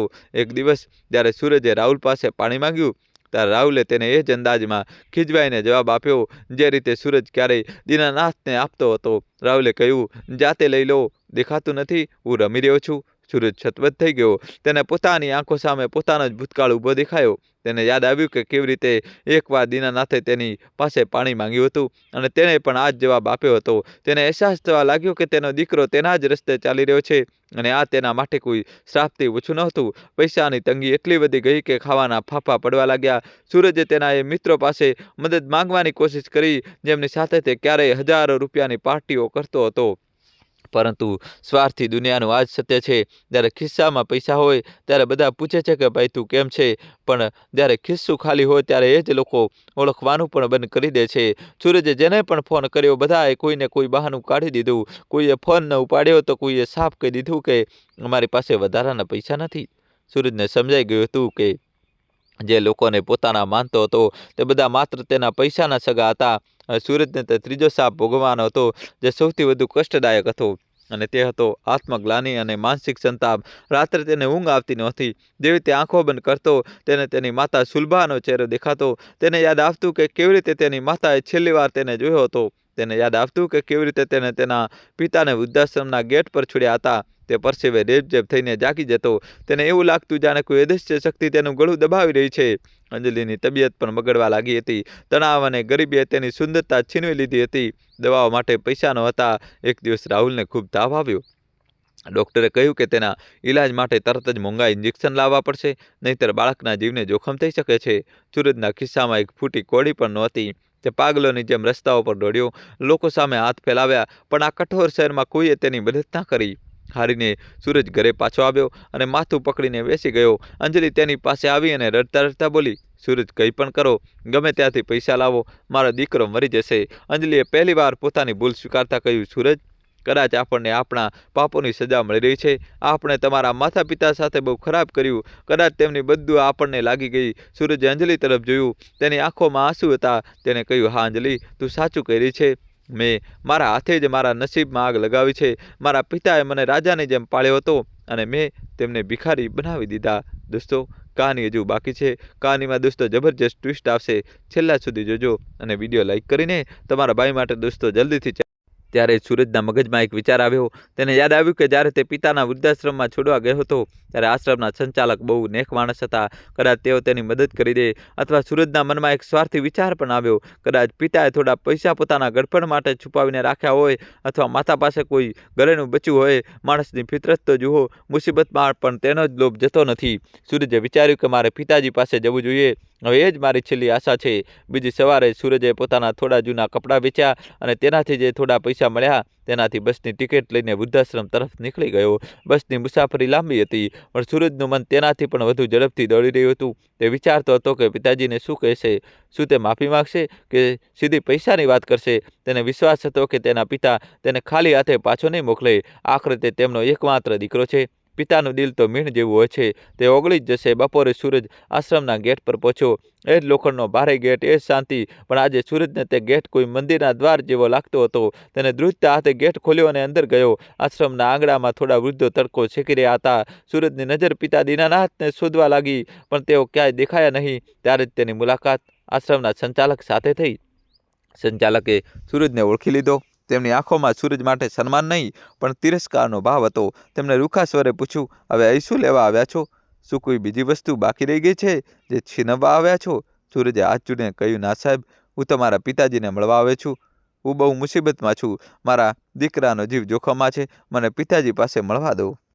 સંચાલકે ઊંડો શ્વાસ લીધો અને સૂરજને ઘૂરતા કહ્યું, તમને તમારા પિતાની યાદ ત્યારે આવી જ્યારે તમે પોતે મુસીબતમાં છો, જ્યારે તેઓ એકલા તડપતા હતા, ત્યારે તમારી પાસે સમય નહોતો. ખેર, આવો મારી સાથે. સંચાલક સૂરજને લઈને આશ્રમના પાછળના ભાગમાં ગયા. ત્યાં એક જૂનું પીપળાનું ઝાડ હતું. સંચાલકે એક ઓટલા તરફ ઇશારો કરતા કહ્યું, પેલા રહ્યા તમારા પિતાજી. સૂરજે જોયું કે ત્યાં કોઈ બેઠું નહોતું. તે હેરાન થઈને આગળ વધ્યો. જ્યારે તે પાસે પહોંચ્યો ત્યારે તેણે જોયું કે ત્યાં જમીન પર એક નાની સમાધિ બનેલી હતી અને તેના પર દીનાનાથનું નામ લખ્યું હતું. સાથે સુલભાનું નામ પણ હતું. સૂરજના પગ નીચેની જમીન સરકી ગઈ. તે પથ્થરની મૂર્તિ જેમ ત્યાં જ થીજી ગયો. સંચાલકે પાછળથી કહ્યું, તમારી માતા તો બહુ પહેલાં જ જતી રહી હતી અને તમારા પિતા ગયા અઠવાડિયે જ આ દુનિયા છોડીને ચાલ્યા ગયા. તેઓ છેલ્લા સમય સુધી તમારી રાહ જોતા રહ્યા. રોજ ગેટ પર જઈને બેસતા કે કદાચ મારો સૂરજ આવશે, પણ તમે ના આવ્યા. સૂરજ ધબ દઈને સમાધિ પાસે પડી ગયો. તે ધ્રુસકે રડવા લાગ્યો, પિતાજી, માં, મને માફ કરી દો. હું બહુ ખરાબ દીકરો છું. હું હત્યારો છું. પણ હવે સાંભળનાર કોઈ નહોતું. રડતા રડતા સૂરજની નજર સમાધિ પાસે રાખેલા એક નાના લોખંડના ડબ્બા સંદૂક પર પડી. સંચાલકે કહ્યું કે તમારા પિતાએ મરતા પહેલા આ ડબ્બો મને આપ્યો હતો અને કહ્યું હતું કે જ્યારે મારો દીકરો આવે ત્યારે તેને આપી દેજો. તેમણે કહ્યું હતું કે મારો દીકરો આવશે જરૂર, ભલે મારા મૃત્યુ પછી આવે. સૂરજે ધ્રુજતા હાથે તે ડબ્બો ખોલ્યો. તેને લાગ્યું કે કદાચ કોઈ ખજાનો હશે જે તેના દીકરાનો જીવ બચાવી શકે, પણ અંદર જે હતું તે જોઈને સૂરજની હિંમત જવાબ આપી ગઈ. ડબ્બામાં કોઈ નોટોની થપ્પી કે સોનાના દાગીના નહોતા. તેમાં એક જૂના ચશ્મા હતા જે દીનાનાથ પહેરતા હતા. એક તૂટેલી ઘડિયાળ હતી જે સૂરજે તેની પહેલી કમાણીમાંથી પિતાને ભેટ આપી હતી, અને એક પત્ર હતો. પત્રમાં લખ્યું હતું, મારા વાલા દીકરા સૂરજ, જો તું આ પત્ર વાંચી રહ્યો છે તો તેનો અર્થ એ છે કે હું હવે આ દુનિયામાં નથી. બેટા, મને તારી સામે કોઈ ફરિયાદ નથી. સંતાન ગમે તેટલું નાલાયક હોય, મા બાપ તેને ક્યારેય બધું આપી શકતા નથી. મને ખબર છે કે તું કદાચ કોઈ મુસીબતમાં આવીને જ અહીં આવ્યો હોઈશ, કારણ કે સુખમાં તો માણસ અવારનવાર પોતાનાઓને ભૂલી જાય છે. બેટા, મારી પાસે તને આપવા માટે હવે ના તો જમીન છે, ના ઘર છે કે ના પૈસા. તે બધું તો તું પહેલાં જ લઈ ચૂક્યો છે, પણ મારી પાસે એક એવી વસ્તુ છે જે કદાચ તારા કામ આવશે. તે છે મારો અનુભવ અને મારો આશીર્વાદ. બેટા, મને ખબર પડી હતી કે તારી નોકરી જતી રહી છે. મેં તારી મદદ કરવા માટે મારી જુવાનીમાં જે થોડી ઘણી બચત કરી હતી તે તારા નામે પોસ્ટ ઓફિસમાં જમા કરી દીધી હતી. તેના કાગળ આ ડબ્બામાં સૌથી નીચે છે. તે લઈ લેજે અને તારા પરિવારને સંભાળજે. અને હા, યાદ રાખજે, પૈસા તો ફરી કમાઈ લઈશ, પણ પરિવાર ફરીથી નથી મળતો. તારા દીકરાને શિક્ષણ ના આપતો જે તે તારા આચરણથી આપ્યું છે, તેને પ્રેમ અને સંસ્કાર આપજે. તારો અભાગી પિતા દીનાનાથ. પત્ર વાંચીને સૂરજની આત્મા ધ્રુજી ઉઠી. જે પિતાને તેને ઘરની બહાર કાઢ્યા, તે પિતા મર્યા પછી પણ તેની ચિંતા કરી રહ્યા હતા. સૂરજ પોતાનું માથું જમીન પર પછાડવા લાગ્યો. સંચાલકે તેને ઉઠાવ્યો અને કહ્યું, બેટા, રડવાથી કંઈ નહીં થાય. તારા પિતાએ તને માત્ર પૈસા નથી આપ્યા, તેમણે તને એક તક આપી છે, પોતાની ભૂલો સુધારવાની તક, નવો સૂરજ અને કર્મનું ફળ. સૂરજને તે કાગળો લઈને પાછો શહેર આવ્યો. દીનાનાથના પૈસાથી રાહુલનો જીવ બચી ગયો. અંજલિને જ્યારે ખબર પડી કે આ પૈસા તેના સસરાએ આપ્યા છે, તો તે પણ રડી પડી. સૂરજે મહેનત મજૂરી કરીને નાની દુકાન ખોલી. તે હવે અમીર નહોતો, પણ તેની પાસે સમજ હતી. તે રોજ સવારે તેના માતા પિતાની તસવીર સામે માફી માગતો, પરંતુ પ્રકૃતિનો નિયમ છે કે કર્મનું ફળ તો ભોગવવું જ પડે. રાહુલ, જેનો જીવ તો બચી ગયો હતો, પણ તેનો સ્વભાવ બદલાયો ન હતો. તે હજી પણ જિદ્દી અને બદતમીજ હતો. સૂરજ જ્યારે તેને સમજાવતો, ત્યારે રાહુલ સામે જવાબ આપતો. સૂરજને હર પળે ડર સતાવતો રહેતો હતો કે શું મારું ઘડપણ પણ મારા પિતાજી જેવું હશે? શું રાહુલ પણ મારી સાથે એ જ કરશે જે મેં દીનાનાથ સાથે કર્યું હતું? આ ડર જ તે અસલી શ્રાપ હતો, જે હવે સૂરજે આખી જિંદગી ભોગવવાનો હતો. ઇતિહાસ પોતાની જાતને પુનરાવર્તિત કરે છે. આ વાર્તા આપણને શીખવે છે કે માતા પિતાનું દિલ દુભાવવું એ ઈશ્વરનું દિલ દુભાવવા બરાબર છે. આ બધી વસ્તુઓ માટે હજુ ઘણો સમય બાકી છે. રાહુલનો ચહેરો ગુસ્સાથી લાલ થઈ ગયો. તેને દુકાનમાં રાખેલા કાપડના થાળને જોરથી નીચે પટક્યા અને બૂમ પાડીને કહ્યું, તમે હંમેશા પૈસાનું રડ્યા કરો છો, જ્યારે જુઓ ત્યારે કંજૂસી. જો પૈસા આપી શકતા નહોતા તો મને પેદા જ કેમ કર્યો? સૂરજને લાગ્યું જાણે કોઈએ તેના ગાલ પર તમાચો મારી દીધો હોય. તેને સંયમ રાખતા કહ્યું, રાહુલ, જીભ સંભાળીને વાત કર. હું તારો બાપ છું. હું તારા ભલા માટે જ કહી રહ્યો છું. પૈસા કમાવા સહેલા નથી હોતા. લોહી પરસેવો એક કરવો પડે છે. દોસ્તો, કહાની છેલ્લા સુધી જોજો. નવો ટ્વિસ્ટ આવશે. વિડીયો લાઇક કરીને ચેનલ સબસ્ક્રાઇબ કરી દો. રાહુલે વ્યંગ્યાત્મક હસીને કહ્યું, રહેવા દો પિતાજી, મને બધું ખબર છે. પાડોશના કાકી કહેતા હતા કે તમે તમારા પિતા સાથે શું કર્યું હતું. તમે તો તેમની આખી જમીન જાયદાદ વેચીને જલસા કર્યા હતા, અને જ્યારે તેઓ વૃદ્ધ થયા ત્યારે તેમને ઘરમાંથી કાઢી મૂક્યા હતા. હવે મને જ્ઞાન ના આપો. જેવું તમે કર્યું તેવું જ હું કરી રહ્યો છું. એમાં ખોટું શું છે? સૂરજના પગ નીચેની જમીન ખસકી ગઈ. તેને લાગ્યું જાણે સાક્ષાત યમરાજ તેની સામે ઊભા રહીને હિસાબ માંગી રહ્યા હોય. જે ભૂતકાળને તે દફનાવવા માંગતો હતો, તે આજે તેના પુત્રની જીભ બનીને બોલી રહ્યો હતો. સૂરજની આંખો સામે તેના પિતા દીનાનાથનો ચહેરો આવી ગયો. તેને યાદ આવ્યું કે કેવી રીતે તેણે પણ એક દિવસ તેના પિતાને કહ્યું હતું કે તમે જૂની વાતો કરો છો. આજે એ જ શબ્દો અને એ જ અપમાન તેને વ્યાજ સહિત પાછા મળી રહ્યા હતા. સૂરજ તે દિવસે દુકાને વહેલું બંધ કરીને ઘરે આવી ગયો હતો. તે આખી રાત ઊંઘી શક્યો નહીં. અંજલિએ પૂછ્યું પણ ખરું, પણ સૂરજે કહીને જણાવ્યું. તે બસ દિવાલ પર લાગેલી પોતાના માતા પિતાની તસવીરને જોતો રહ્યો અને મનોમન તેમની પાસે માફી માંગતો રહ્યો. પણ માફી માંગવાથી કર્મોના ફળ મળતા નથી. તીર કપાનમાંથી છૂટું ચૂક્યું હતું. સમયનું ચક્ર આગળ વધ્યું. રાહુલે જીદ કરીને લગ્ન કરી લીધા. છોકરીનું નામ શિખા હતું. શિખા એક ખૂબ જ આધુનિક અને તેજ તરાર છોકરી હતી. તેને ઘરકામ કરવું કે વડીલોની સેવા કરવી જરાય પસંદ નહોતું. લગ્નના થોડા મહિનાઓ પછી જ ઘરનું વાતાવરણ ફરી એવું જ થઈ ગયું જેવું વર્ષો પહેલાં દીનાનાથના સમય થયું હતું. ઇતિહાસ પોતાને દોહરાવી રહ્યો હતો, પણ આ વખતે પાત્રો બદલાઈ ગયા હતા. હવે સૂરજ અને અંજલિ દીનાનાથ અને સુલભાની જગ્યાએ હતા, અને રાહુલ અને શિખા સૂરજ અને અંજલિની જગ્યાએ. એક સવારે શિખાએ રાહુલને કહ્યું, રાહુલ, આ ઘર બહુ નાનું અને જૂની પદ્ધતિનું છે. મારા પિતાજીએ શહેરમાં એક નવો પ્રોજેક્ટ શરૂ કર્યો છે. જો આપણે તમારી આ દુકાન અને મકાન વેચી દઈએ તો ત્યાં એક મોટું પેન્ટ હાઉસ લઈ શકીએ. ત્યાં મારી સખીઓ પણ રહે છે. મારું મન પણ લાગેલું રહેશે. રાહુલને આ વિચાર ખૂબ ગમ્યો. તે જ સાંજે સૂરજ પાસે ગયો. સૂરજ તે સમયે પૂજા કરી રહ્યો હતો. રાહુલે કોઈ પણ ભૂમિકા વગર સીધું જ કહ્યું, પિતાજી, મારે તમારી સાથે એક જરૂરી વાત કરવી છે. હું અને શિખા ઈચ્છીએ છીએ કે આપણે આ મકાન છોડીને કોઈ સારી જગ્યાએ શિફ્ટ થઈ શકીએ, અને તે માટે આપણે આ દુકાન વેચવી પડશે. સૂરજના હાથમાંથી પૂજાની થાળી છૂટી ગઈ. આ દુકાન જ તેની આજીવિકાનું એકમાત્ર સાધન હતું. આ દુકાન તેના પિતાએ આપેલા છેલ્લા પૈસાથી ઊભી થઈ હતી. તેને ધ્રુજતા અવાજે કહ્યું, બેટા, આ દુકાન આપણી આજીવિકા છે. જો તેને વેચી દઈશું તો ખાઈશું શું? અને આ ઘર ભલે જ ભાડાનું છે, પણ હવે અમે વૃદ્ધ થઈ રહ્યા છીએ. આ ઉંમરે અમે ક્યાં ભટકીશું? રાહુલે ખૂબ જ ઉદ્ધતાથી કહ્યું, પિતાજી, તમે ચિંતા ન કરો. તમે અમારી સાથે જ રહેશો. અને ખાવાની વાત છે તો હું કોઈ નવો બિઝનેસ શરૂ કરીશ. તેમાં ઘણો નફો થશે. તમે બસ દુકાન વેચવાના કાગળો પર સહી કરી દો. સૂરજે સાફ ના પાડી દીધી. તેને કહ્યું, હું જીવતે જીવ મારી દુકાન નહીં વેચું. આ મારા પિતાની નિશાની છે. રાહુલને આ ઇનકાર સહન ન થયો. તેને ગુસ્સામાં આવીને ઘરમાં તોડફોડ શરૂ કરી દીધી. શિખાએ પણ મેણા મારવાનું શરૂ કર્યું. ડોસો સઠિયો ગયો છે, પોતે તો કંઈ કરી શક્યો નહીં, હવે દીકરાની પ્રગતિ પણ જોઈ શકતો નથી. દોસ્તો, કહાની છેલ્લા સુધી જોજો અને વિડીયો લાઈક કરી ચેનલ સબસ્ક્રાઈબ ન કરી હોય તો સબસ્ક્રાઈબ કરી દો.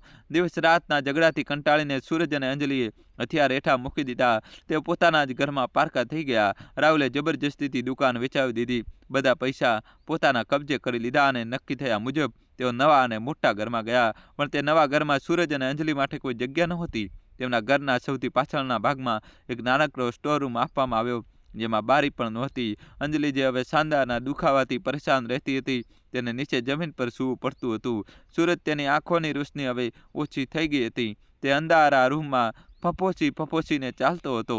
ખાવા પીવાની એ જ વાર્તા શરૂ થઈ ગઈ જે ક્યારેક સૂરજે પોતાના માતા પિતા સાથે કરી હતી. શિખા સવારનું ખાવાનું બપોરે આપતી અને રાતનું ખાવાનું તો અવારનવાર આપવાનું જ ભૂલી જતી. જ્યારે સૂરજ પાણી માંગતો ત્યારે શિખા કહેતી, હમણાં તો આપ્યું હતું, વારંવાર પરેશાન ન કરો. નોકરાણી પણ તેમને હીન દ્રષ્ટિથી જોતી હતી. એક દિવસ અંજલિ ખૂબ બીમાર પડી ગઈ. તેને સખત તાવ હતો અને શ્વાસ લેવામાં તકલીફ થઈ રહી હતી. સૂરજે રાહુલને બૂમ પાડી. રાહુલે પોતાના મિત્રો સાથે પાર્ટી કરી રહ્યો હતો. તેને ખીજાઈને કહ્યું, પિતાજી, થોડી ધીરજ રાખો, મહેમાનો બેઠા છે, હું અત્યારે નહીં આવી શકું.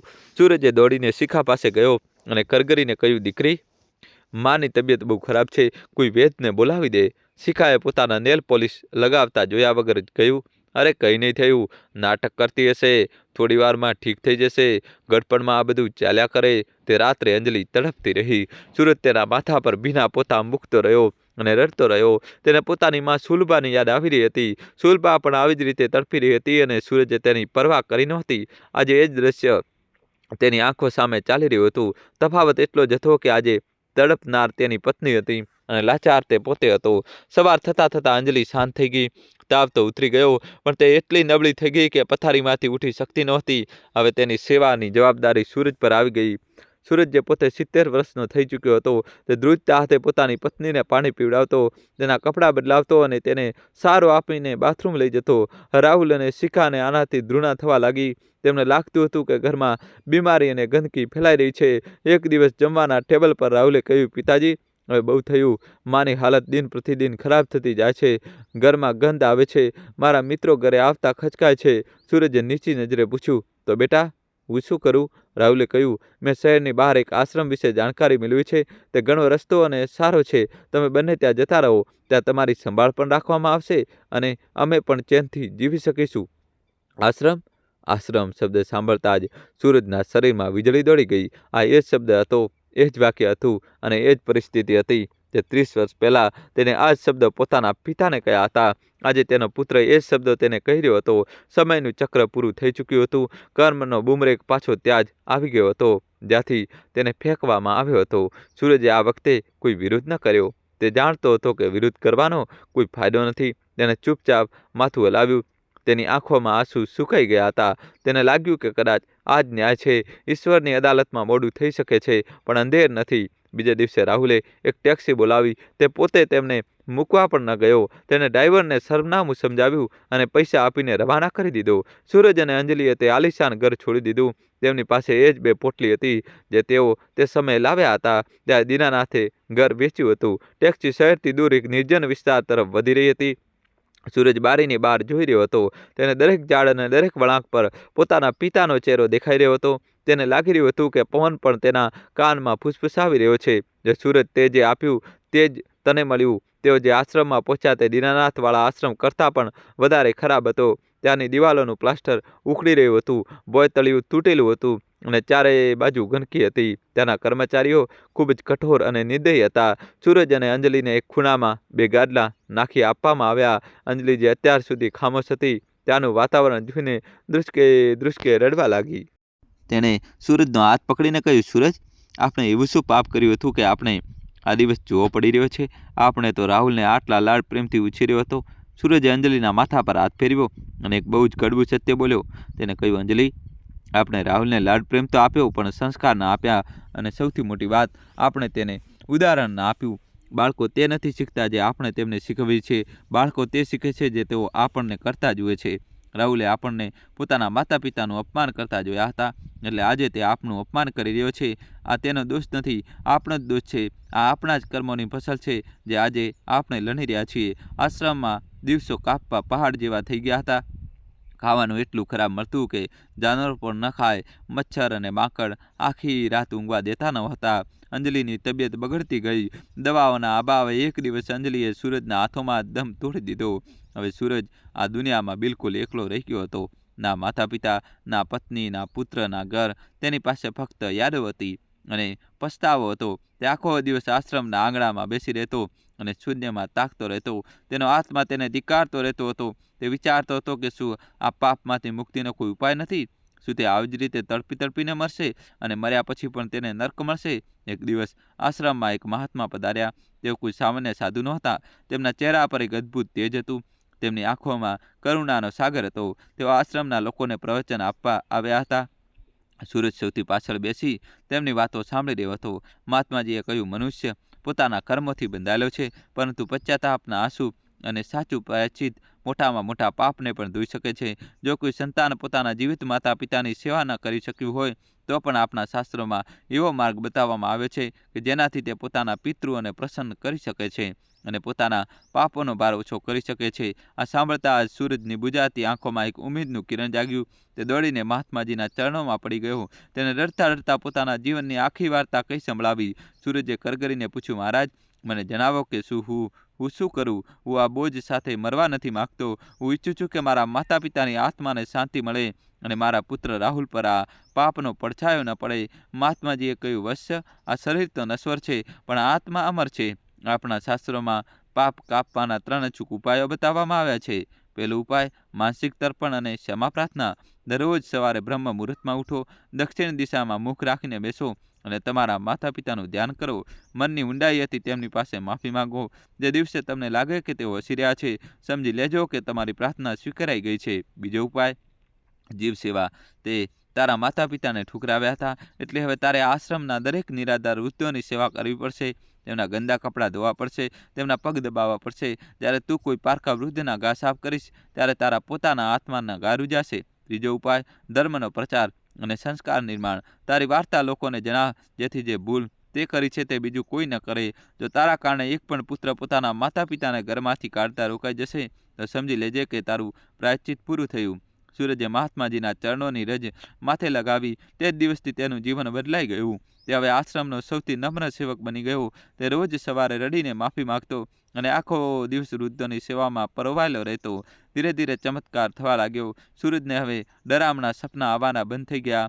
વાર્તાનો બીજો ભાગ દોસ્તો, રાહુલનું કર્મફળ મળ્યું. બીજી બાજુ શહેરમાં રાહુલ અને શિખા વચ્ચે અંતર વધવા લાગ્યું. જે પૈસા માટે રાહુલે પિતાને કાઢી મૂક્યા હતા, તે જ પૈસા ઝઘડાનું કારણ બન્યું. રાહુલે શેરબજારમાં બધું ગુમાવી દીધું. એક દિવસ શિખા ઘરનો બધો સામાન અને ઘરેણાં લઈને જતી રહી અને છૂટાછેડાના કાગળો મોકલી દીધા. રાહુલ રસ્તા પર આવી ગયો. તેના એ જ મિત્રો જેની સાથે તે પાર્ટી કરતો હતો હવે તેનો ફોન પણ ઉપાડતા નહોતા. ભૂખ અને તરસથી બેહાલ રાહુલ એક દિવસ મંદિરની સીડીઓ પર બેઠો હતો. ત્યાં તેને શ્રવણકુમારની કથા સાંભળી. તેને પોતાના પિતાની યાદ આવી અને પસ્તાવો થયો. તેને ભીખ માંગીને પૈસા ભેગા કર્યા અને તે જ આશ્રમ તરફ દોડ્યો. ત્યાં તેણે પિતાને છોડ્યા હતા. જ્યારે તે આશ્રમ પહોંચ્યો ત્યારે તેણે જોયું કે આશ્રમ ઘણો બદલાઈ ગયો છે. તેને કર્મચારીને પૂછ્યું, શું અહીં સૂરજ નામના કોઈ વૃદ્ધ રહે છે? હું તેમનો પુત્ર છું. કર્મચારીએ ગુસ્સામાં કહ્યું, જ્યારે તેમને તારી જરૂર હતી ત્યારે તું ક્યાં હતો? પણ રાહુલની હાલત જોઈને તેને એક લીમડાના ઝાડ તરફ ઇશારો કર્યો. રાહુલે જોયું કે દરેક ઝાડ નીચે એક દુબળો પાતળો વૃદ્ધ બેઠો છે. તેના વાળ સફેદ થઈ ગયા છે, ચહેરા પર કરચલીઓ છે, પણ તેના ચહેરા પર એક અજીબ ચમક અને શાંતિ છે. તે બાળકોને વાર્તા સંભળાવી રહ્યો હતો. મહાત્માજીએ બતાવેલો આ એ જ ત્રીજો ઉપાય હતો, ધર્મનો પ્રચાર. સૂરજ હવે આશ્રમ પાસેના ગામના ગરીબ બાળકોને મફતમાં ભણાવતો હતો અને તેમને સારા સંસ્કાર આપતો હતો. રાહુલના ડગલા લથડવા લાગ્યા. તે ધીરે ધીરે પોતાના પિતા તરફ વધ્યો. સૂરજની પીઠ રાહુલ તરફ હતી. રાહુલે ધ્રુજતા અવાજે બૂમ પાડી, પિતાજી! સૂરજે તે અવાજ સાંભળ્યો. એક ક્ષણ માટે તે ચોંકી ગયો. તેને લાગ્યું કે કદાચ આ તો તેનો ભ્રમ છે. તેને વિચાર્યું કે આ તેના કાનનો દગો છે. ભલા રાહુલ અહીં કેમ આવે? તે તો પોતાના અમીર દુનિયામાં ખુશ હશે. સૂરજે પાછળ વળીને જોયું નહીં અને બાળકોને ભણાવતો રહ્યો. રાહુલ વધુ નજીક આવ્યો અને ઘૂંટડીએ બેસીને રડતા રડતા બોલ્યો, પિતાજી, મને માફ કરી દો. હું રાહુલ તમારો ગુનેગાર દીકરો આ વખતે સૂરજે પાછળ વળીને જોયું. તેની આંખો સામે એક ફાટેલા હાલમાં નબળો અને રડતો યુવાન બેઠો હતો. શું આ એ જ રાહુલ હતો? એ મોંઘી ગાડીઓમાં ફરતો હતો. સૂરજની આંખોમાં આંસુ આવી ગયા, પણ આ આંસુ દુઃખના નહોતા. એક પિતાનું દિલ ભલે ગમે તેટલું ઘવાયેલું હોય, પણ તે પોતાની ઓલાદને દુઃખમાં જોઈ શકતી નથી. દોસ્તો, સૂરજે પોતાની જગ્યાએથી ઊભો થવાનો પ્રયત્ન કર્યો, પણ નબળાઈને કારણે તે પડી ગયો. દોસ્તો, જલ્દીથી વિડીયો લાઈક કરી ચેનલ સબસ્ક્રાઈબ કરી દો. રાહુલ દોડીને આવ્યો અને તેને સૂરજને સંભાળી લીધો. બાપ અને દીકરો વર્ષો પછી એકબીજાને ગળે મળ્યા. બંનેના મોઢામાંથી કોઈ શબ્દ નીકળતો ન હતો, બસ આંસુઓની વર્ષા થઈ રહી હતી. એ મિલનમાં બધા જ મન દુઃખ, બધી નફરત અને બધો અહંકાર વહી ગયો. ઘણીવાર રડ્યા પછી સૂરજે રાહુલનો ચહેરો પોતાના હાથમાં લીધો અને પૂછ્યું, બેટા, તારી આ હાલત કેવી રીતે થઈ? તું તો ખુશ હતો ને? રાહુલે હિચકીઓ ભરતા પોતાની બરબાદીની આખી વાર્તા સંભળાવી. તેને જણાવ્યું કે કેવી રીતે શિખા તેને છોડી ગઈ અને કેવી રીતે તેનું બધું જ લૂંટાઈ ગયું. તેને કહ્યું, પિતાજી, મેં તમારી સાથે જે કર્યું, ભગવાને મને તેની સજા આપી છે. હું આને જ લાયક છું. હું તો બસ તમારી માફી માંગવા આવ્યો હતો. હવે હું ચાલ્યો જઈશ. હું મારો ગંદો ચહેરો તમને બતાવવા નથી માંગતો. સૂરજે રાહુલનો હાથ મજબૂતીથી પકડી લીધો અને કહ્યું, ના બેટા, તું ક્યાંય નહીં જાય. તે તારી ભૂલ સ્વીકારી લીધી, એ જ સૌથી મોટું પ્રાયશ્ચિત છે. જાગ્યા ત્યારથી સવાર, જો મારી પાસે તને આપવા માટે દોલત નથી, ઘર નથી, પણ મારી પાસે આ આશ્રમ છે, આ સેવા છે અને આ શાંતિ છે. શું તું મારી સાથે રહીને અહીં સેવા કરીશ? રાહુલે સૂરજના ચરણોમાં માથું મૂકીને કહ્યું, પિતાજી, હું તમારી અને આ આશ્રમની સેવા કરીશ. હું મારી આખી જિંદગી હવે તમારા ચરણોમાં વિતાવીશ. આશ્રમના બાકીના લોકો પણ આ દ્રશ્ય જોઈ રહ્યા હતા. સૌની આંખો નમ હતી. મહાત્માજી પણ પોતાની કુટિયામાંથી બહાર આવી ગયા હતા. તેમણે દૂરથી જ હાથ ઊંચો કરી બંનેને આશીર્વાદ આપ્યા. તેમણે મનોમન કહ્યું કે આજે પિતૃદોષનો અંત થઈ ગયો છે. જ્યારે એક દીકરો પોતાના પિતાના ચરણોમાં નમી જાય છે, ત્યારે આકાશમાં બેઠેલા દેવતાઓ પણ પુષ્પવર્ષા કરે છે. સૂરજ અને રાહુલ હવે સાથે મળીને આશ્રમમાં રહેવા લાગ્યા. રાહુલે પણ સૂરજ જેવી જ દિનચર્યા અપનાવી લીધી. તે પણ વૃદ્ધોની સેવા કરતો, સફાઈ કરતો. ધીરે ધીરે રાહુલની અંદરનો અહંકાર પૂરો થઈ ગયો. પણ મિત્રો, આ કથાનો જે સૌથી મહત્વનો સંદેશ છે તે હવે સામે આવવાનો છે. વર્ષો પછી સૂરજનો અંતિમ સમય નજીક આવ્યો. તેનું શરીર હવે સાથ આપતું નહોતું. સૂરજે રાહુલને ઇશારો કરીને પાસે બોલાવ્યો અને તેના કાનમાં કહ્યું, બેટા, મેં 3 પેઢીઓને બરબાદ થતા જોયું છે. મારા પિતા, હું પોતે અને તું. પણ હવે આ ચક્ર તૂટી ગયું છે. હું તને ગુપ્ત ખજાનો આપીને જવા માંગુ છું, જે મને મારા પિતા દીનાનાથ અને એ મહાત્માએ આપ્યો હતો. સૂરજે ધ્રુજતા અવાજે તે 3 શાપ વિશે જણાવ્યું, જે માતા પિતાને દુઃખ આપનાર સંતાનને ભોગવવા પડે છે. જે ઘરમાં માતા પિતાની આંખોમાંથી આંસુ પડે છે, ત્યાંથી લક્ષ્મી હંમેશા માટે રિસાઈ જાય છે. માતા પિતા બૃહસ્પતિ અને ચંદ્રના કારક હોય છે. તેમનું અપમાન કરવાથી ભાગ્યના દરવાજા બંધ થઈ જાય છે. માનસિક સંતાપ અને ગૃહ કલેશ, જે સંતાન મા બાપને વૃદ્ધાશ્રમ મોકલે છે, તેના ઘરમાં ક્યારેય શાંતિ નથી રહેતી. પતિ પત્ની વચ્ચે ઝઘડા, તણાવ અને ડિપ્રેશન તે ઘરને ઘેરી લે છે. વંશનો વિનાશ અને તિરસ્કાર થાય છે. ઇતિહાસ પોતાને દોરાવે છે. જે સંતાન પોતાના માતા પિતાનો આદર નથી કરતા, તેની પોતાની સંતાન તેની સાથે તેનાથી પણ ખરાબ વર્તન કરે છે. આ ચક્ર ત્યાં સુધી ચાલે છે જ્યાં સુધી કુળનો નાશ ન થઈ જાય. સૂરજે સંતોષ સાથે રાહુલને માફ કર્યો અને અંતે તેના પ્રાણ પંખેર ઉડી ગયા. સૂરજની વિદાય પછી રાહુલે આખું જીવન આશ્રમની સેવામાં લગાવી દીધું. કહેવાય છે કે રાહુલની સેવા જોઈને શિખાને પણ પોતાની ભૂલ સમજાઈ અને તે પણ સેવિકા બનીને આશ્રમમાં પાછી આવી. બોધ આ મળે છે દોસ્તો કે માતા પિતા આપણા ઘરનો પાયો છે. જો પાયો જ નબળો હશે તો ઇમારત ભલે ગમે તેટલી ઊંચી હોય, એક દિવસ તે પડી જ જશે. માતા પિતાની સેવા જ એ જ સૌથી મોટી પૂજા છે. દોસ્તો, કહાની કેવી લાગી કોમેન્ટ્સમાં જણાવજો. અને દોસ્તો, કોમેન્ટ્સમાં તમારે જય શ્રી કૃષ્ણ તો લખવું જ પડશે મિત્રો. જલ્દીથી દોસ્તો કોમેન્ટમાં તમારા ભાઈ માટે જય શ્રી કૃષ્ણ લખી દો. વિડીયો લાઇક કરીને ચેનલ સબસ્ક્રાઈબ કરી દો. ખૂબ ખૂબ ધન્યવાદ. દિલથી આભાર.